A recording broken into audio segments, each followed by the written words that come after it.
Right now, Pittsburgh's best sports show is about to begin. Call us or tweet us. We've got things to talk about on the Ireland Contracting Nightly Sports Call. Thank you very much, Jessica, and good evening, everyone. Welcome inside the Fan Cave. This is the Ireland Contracting Nightly Sports Call. You know the drill. Call us at 412-575-2600. You can also hit us up on Twitter. Mine is at KDPomp. Andrew's at the Pony Express as we go up to 93.7 The Fan, where we often simulcast this broadcast. And Andrew, number one, I want to say Happy New Year to you and hope it's a great 25. Number two, I want to ask you about this Final Four now in the college football playoffs, because Penn State will have a date with Notre Dame after they beat Georgia. And without Carson Beck, this team was struggling, and it was very clear to me. But how about Ohio State? Whatever happened after the Michigan loss has inspired them, and they have come away with 2 blowouts. Looks like they're the team to beat as they move on in their matchup. And both are pretty interesting games, but I like the Penn State-Notre Dame game. I think it'll be a good one. Well, I think Ohio State has the best team on paper. I think there are a few times this year they didn't play up to it. Of course, the Michigan game being one of those situations where they just inexplicably decided to run the ball instead of trying to take advantage of those elite receivers they have, like Jeremiah Smith, who is probably, maybe, after Travis Hunter, the best player in all of college football. But as far as I'm concerned, it is their tournament to lose. But I think Notre Dame is right there. I think Notre Dame, because they lost to Northern Illinois and played a weaker schedule as an independent, I think they came into this a little bit underrated. And they are a great running team. And they're a great running team because their quarterback is a great runner. He's almost a poor man's version of Josh Allen in college football, not as the passer that Allen is by any means, but as the physical runner that Allen is. And you see him even run away from guys too. He was Notre Dame's leading rusher today, and he did it against an SEC defense and a Georgia defense that year in and year out is always very good. And it wasn't that long ago that they were winning national championships. So Notre Dame is favored in this game against Penn State, and I think they should be. Penn State, the final score of their game against Boise State, I actually thought was misleading, Bob. They got out to that big lead. It should have been 21-0, but then that Aller fumble on that botched exchange. And I thought from that point on, Boise State almost played Penn State straight up. And it was Boise State mistakes, more or less, that allowed for Penn State to win the game by the margin in which it did.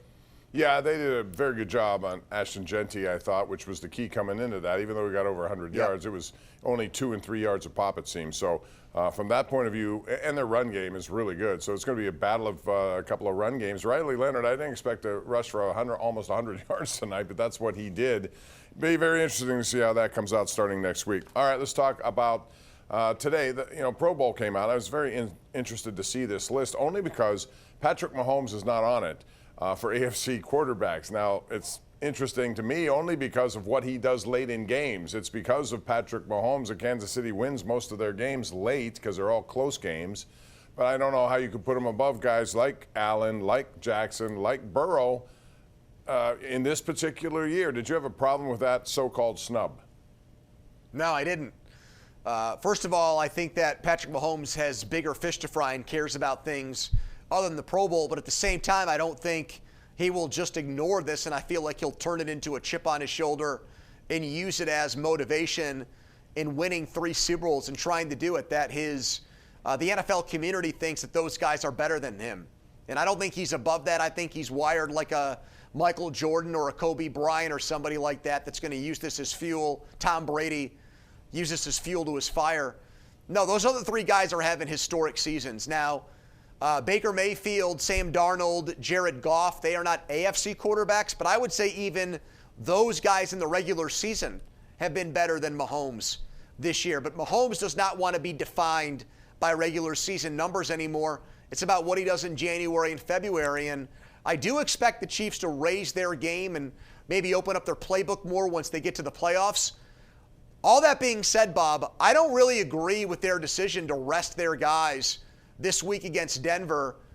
And I just have not seen it work very often where a team takes that kind of time off, what amounts to 3 weeks, and then they get right back on the bike. Exactly. So we've seen that bite teams. The Colts against the Steelers in 2005 were a classic example of a team that came into a game rusty, and by the time they got their crap together, it was too late.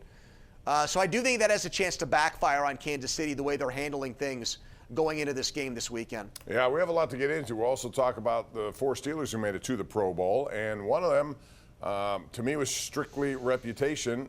Not that he's not a great player, he just hasn't played like one this year. We'll talk about that and more as we continue. We want to hear from you at 412-575-2600. We're just getting started. We do it 7 nights a week. It's the Ireland Contracting Nightly Sports Call. Back in a flash.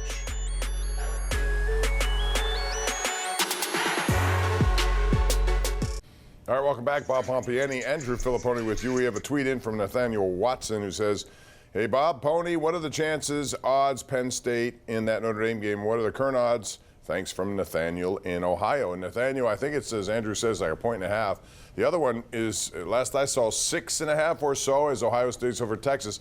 I like Texas the way they came alive late in that game, but they were lucky. 4th and 13, a beautiful pass into the back of the end zone, but I think that line is pretty accurate. Is it 6 or so?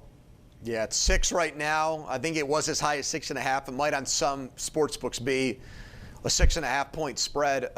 Penn State could have beaten Ohio State in Happy Valley. That Drew Aller interception, that was more of a good defensive play by the corner, although the wide receiver did have the ball go off his hands there. He got to make that catch. And then they got stopped at the goal line because of offensive play calling that, again, I thought made the offensive coordinator trying to be or attempting to be the smartest guy in the room. And I thought he was guilty of that in the Fiesta Bowl, too.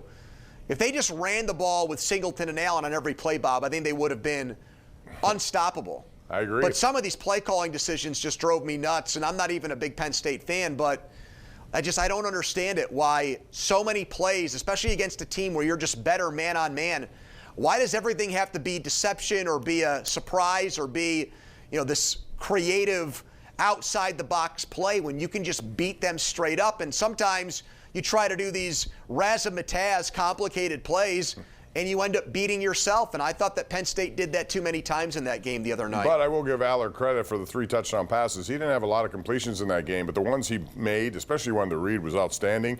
And when you have Tyler Warren, you got to use that guy when you can, and they did.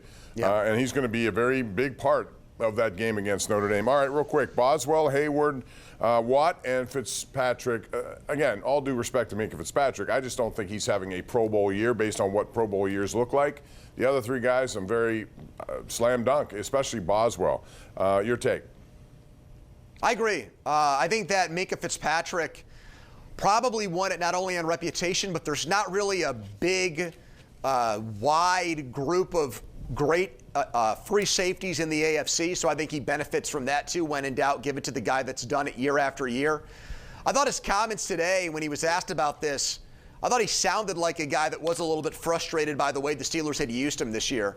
And so we'll see if that changes both against Cincinnati in the playoffs and next year. I mean, if they just do the same things they've done the last few games, that's a mistake because of how badly it's gone. So there needs to be some wrinkles and some deviation from what they've done. And I am confident. I do think the Steelers will come out and play one of their best games Saturday night against the Bengals and get this thing back on track. Yeah, but I don't think it's going to be easy. And I'm looking at points. The last time they played was 44-38. You may have to score in the 40s again because regardless of how this defense, even if they improve, I don't think they're going to be able to stop this machine in Cincinnati. By the way, my wife just texted me to remind me, you need to wish Andrew a happy birthday. It's his birthday, and I was going to do that, and then I had forgotten. She reminded me. So happy birthday to the Pony Show. Well, thank you, Lisa, for being on top of things. I do appreciate that. She's always on top of things. All right, let's go to the lines. I appreciate the shout out. Thank you, Bob. Yeah, I hope you celebrated already, or maybe when you get home later, but the day's running short. It's almost 11 o'clock here. Let's go to the lines. We begin here with Jim in Green Tree. Hello, Jim. How you doing? Hey, Bob. How you doing? Hi, Phil. I'd like to wish you guys a happy New Year. It's going to be Penn State and Ohio State for the championship, and the Steelers are not going anywhere in the playoffs. Well, I will say that depending on what you think they need to do, regardless of what happens, first of all, I don't want to see Baltimore. A lot of people I've talked to, Andrew, say, well, the Steelers have this thing over Baltimore. No, I don't want to see Baltimore. I think Baltimore's perfectly capable of winning the entire thing right now. In fact, I may make a bet for them to do it just because I think the odds would be in my favor there. I'd rather see Houston. Houston's kind of a mess right now. Second year, things gone backwards for C.J. Stroud, the rest of their offense. It's a terrible division they reside in. I mean, that to me is the best path for them, but they have to win that game. If they should lose that game, man, I don't know what happens after that. Yeah, that would mean they probably would have beaten Cincinnati, so they would not go in a total tailspin. But to drop that game to a team that's really only hosting a playoff game because of the division they play in, it being so awful, yeah, I mean, it would be a continuation of all the things that we've come to complain about with the Steelers. Their first-round exits and quick one-and-dones in the playoffs, and oftentimes not playing well in those games and getting blown out. So that would be a horrible ending to what at one point was a very promising season. The Ravens thing, I do disagree with you on. Like, I would much prefer Houston, but I don't think the Ravens want to see the Steelers in the first round. I think the Ravens would much prefer to play Denver or LA, even though it's Harbaugh's brother, just for the simple fact that the Steelers have a way of bringing out the worst in Lamar Jackson. Now, I know it didn't happen the last time they played, but still history would be on their side there. And honestly, it was maybe headed in that direction again if Russell Wilson hadn't thrown the pick six right after Lamar Jackson's interception to Mika Fitzpatrick. So I don't want that, but I don't think they're going in, lambs being led to slaughter if they have to match up with Baltimore in the first round of the playoffs. I'm not suggesting that. I just think Baltimore is poised to. I think Derrick Henry is so much of a difference maker for them, and he gives them things that really support what Lamar Jackson's doing. You don't have the best receivers let me put it this there, way but you on also that. have very capable guys, and their two tight ends are mismatches, it seems, week in and week out. Well, but let me say this. I would feel that way if the Steelers had to go to Buffalo or Kansas City right now. Yeah. I would feel like they were going in there to get their butts kicked and probably lose the game by double digits. I just don't feel that way about their matchups with Baltimore, even though the last one was about as one-sided as it's been between these two teams in a long time. Brad in Du Bois, Pennsylvania. What's up, Brad? How you doing? Good evening, gentlemen. Hey, I'm a big Penn State fan, and last week Chris made a prediction, or maybe a week before that they weren't going to beat SMU, and then they said if they got lucky that they wouldn't beat Boise State. So guess what, Chris? Wrong. But anyway, I want to say that this team's peaking right now, and I think they have a shot at beating Notre Dame. And you're probably going to see Ohio State and Penn State in the finals. So I'll let you. I would agree with that, and I think that's what and I think it'd be very interesting and very big for the Big Ten to have that opportunity. I think Penn State knows how to play them. They may not have beaten them a lot, but they know how to play them, Andrew. Well, yeah, they always lose. I mean, other than that yeah, but one I mean, game I thought the game you just mentioned this year, they had a chance to win that game, and I think they'll draw from that. Well, look, I think we'd be lying to ourselves if we didn't at least point out that Penn State had the easiest path to get here, and something's got to get fixed with that. I'm not trying to make excuses for Oregon because they got embarrassed and they were non-competitive in that game, and they have to blame themselves for that. But it really makes no sense that Oregon wins the Big Ten as an undefeated season, and they've got to play Ohio State, whereas Penn State gets the matchup with Boise, a team that's best game was a game they lost to Oregon. So that's got to change. I mean, they got two teams. Now, SMU's not a group of five team anymore, but they were a first-year ACC team that lost its championship game. They've had no doubt the easiest path to get to this point. And if I'm a Penn State fan, there's no way I'm looking past Notre Dame. Notre Dame is very good defensively, and they run the ball as well as any team in the country, in part because their quarterback is such a good runner. So you're not stopping one guy like you did in Ashton Genty. You're trying to stop their whole offensive line, quarterback, and running backs. Now, maybe Jeremiah Love doesn't play in that game, which would be a break for Penn State. But then again, at the same time, maybe Abdul Carter doesn't play for Penn State. And if that's the case, I love Tyler Warren. I voted for Tyler Warren. I had him in my top three of the Heisman. But I think actually Abdul Carter is their best player.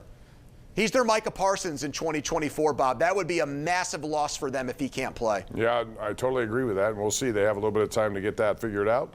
Hopefully they all play, and it's a great game because I think it will be a great game. Let's go out to Kirk in Manor, who wants to talk also about Penn State. Hey, Kirk. Hey, how are you guys doing tonight? Happy New Year, and I just want to say Penn State's running game is solid with Singleton and Allen, and bottom line, pretty much the Steelers are done. Well, I mean, when you lose 3 in a row the way they did, all by double digits, although 2 of those games were closer, I understand why people may think that. But I also think that if they get things together in this game, that's why this game is so important, not just to avoid Baltimore, and I do want to avoid Baltimore. I think you do too. But you want to do that, but also get it right. If you play a really good game, and for me, that starts with a start. Their starts have been so abysmal, and it seems game in and game out. You cannot spot teams' points. I don't care who they are, what, especially this team, Andrew. And if you do that again, it's just been a recurring theme with them. Offensively, they're 27th in first quarter points. That means only 5 teams have scored fewer, which seems bad because it is. It's not good. But what makes it seem more defensible is the fact that their defense has actually given up the most first quarter points in the entire NFL. Now, when I found that out, you're telling me the Tennessee Titans, the Jacksonville Jaguars, the Carolina Panthers, the New York Jets, the Cleveland Browns, all of these teams have given up fewer first quarter points than the team with the highest paid defense in the entire NFL. I mean, Bob, that is just a total black eye for them, that their defense gets off to such terrible starts. And combination means they're digging out. You don't want to dig out, especially this late in the season. We're going to take a break here. We'll do it. Come back with more. It's the Ireland Contracting Nightly Sports Call. Don't be a stranger. Call us 7 nights a week, KDKA Plus and 93.7 The Fan.